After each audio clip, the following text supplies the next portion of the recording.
আসসালামু আলাইকুম। দেখো সাদা পাথরের অবস্থা একবারে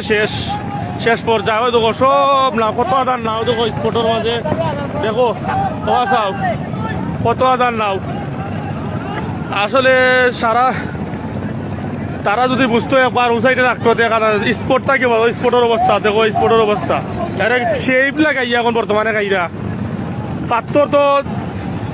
কালে কালা পাথর